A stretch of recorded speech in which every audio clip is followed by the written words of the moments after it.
नमस्कार साथियों, मैं हूं अनूप थपलियाल। साथियों, प्रधानमंत्री नरेंद्र मोदी उत्तराखंड के दौरे पर आए, लेकिन आपदा प्रभावित क्षेत्रों का दौरा नहीं कर पाए। उत्तराखंड आगमन पर प्रधानमंत्री की अगवानी करने के लिए उत्तराखंड के मुख्यमंत्री पुष्कर सिंह धामी जौलीग्रांट एयरपोर्ट पर मौजूद थे। प्रधानमंत्री का स्वागत करने के लिए उत्तराखंड के तीन पूर्व मुख्यमंत्री भी वहां पर मौजूद थे। प्रदेश अध्यक्ष महेंद्र प्रसाद भट्ट के अतिरिक्त राज्य के तमाम सांसद भी वहां पर मौजूद रहे। तमाम लोगों ने प्रधानमंत्री का स्वागत किया, लेकिन प्रधानमंत्री जी मौसम खराब होने के कारण आपदाग्रस्त क्षेत्रों का दौरा ही नहीं कर पाए।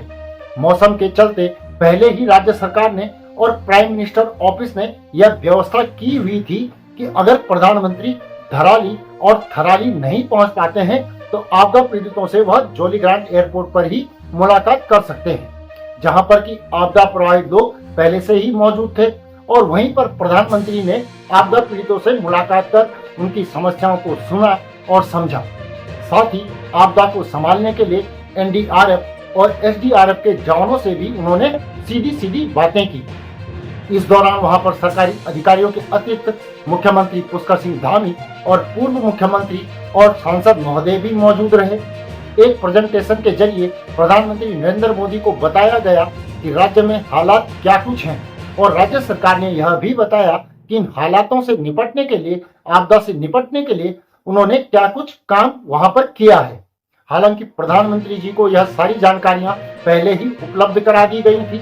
और आपको बता दें कि उत्तराखंड में जब आपदा आई थी तो उत्तराखंड राज्य के अधिकारियों ने आपदाग्रस्त क्षेत्रों का तब एक दौरा करके एक रिपोर्ट तैयार की थी। उस रिपोर्ट को केंद्र को उपलब्ध भी कराया गया था और तब यह आंकलन किया गया था कि लगभग 5700 करोड़ का नुकसान उत्तराखंड को हुआ है, जिसकी भरपाई केंद्रीय सरकार उत्तराखंड को कर दे। लेकिन इस तरह प्रधानमंत्री नरेंद्र मोदी से पैसा निकलवाना कोई आसान काम नहीं है। साथ ही प्रधानमंत्री के सामने जिन जिन तथ्यों को रखा गया था, उन तथ्यों को वेरिफिकेशन करने के लिए केंद्र ने बकायदा अपनी भी एक टीम उत्तराखंड के दौरे पर भेजी थी। उत्तराखंड के आपदाग्रस्त क्षेत्रों का दौरा कर प्रधानमंत्री को इन सब के बारे में वह टीम पहले से ही सारी जानकारियां दे चुकी थी। जब राज्य सरकार ने आपदा को नियंत्रित करने के लिए प्रधानमंत्री से 5700 करोड़ की धनराशि की मांग की, तो प्रधानमंत्री ने राज्य सरकार की बात नहीं मानी, बल्कि 1200 करोड़ का एक राहत पैकेज का ऐलान कर दिया।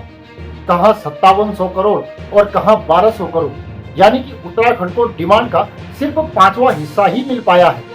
आपको एक और महत्वपूर्ण बात बता देता हूं कि उत्तराखंड आने से पहले प्रधानमंत्री हिमाचल प्रदेश और पंजाब का दौरा भी करके आ चुके हैं, और दोनों ही राज्यों में प्रधानमंत्री ने लगभग 3200 करोड़ के राहत पैकेज का ऐलान किया है। इससे यह अंदाजा भी लगाया जा रहा था कि केंद्र सरकार उत्तराखंड को किस हद तक सहायता दे सकती है। हालांकि कुछ राजनीतिक विशेषज्ञ और जानकार ये कह रहे थे कि पंजाब और हिमाचल प्रदेश में बीजेपी की सरकार नहीं है, तो इसलिए वहां पर केंद्र ने 3200 करोड़ रुपए देकर अपना पल्ला झाड़ लिया है, और उत्तराखंड में बीजेपी की सरकार लगातार बनती ही जा रही है, इसीलिए उत्तराखंड को विशेष सहायता दी जा सकती है। लेकिन केंद्र ने हिमाचल प्रदेश, पंजाब की ही तर्ज पर उत्तराखंड को भी राहत पैकेज दिया है और 1200 करोड़ देने का ऐलान किया है।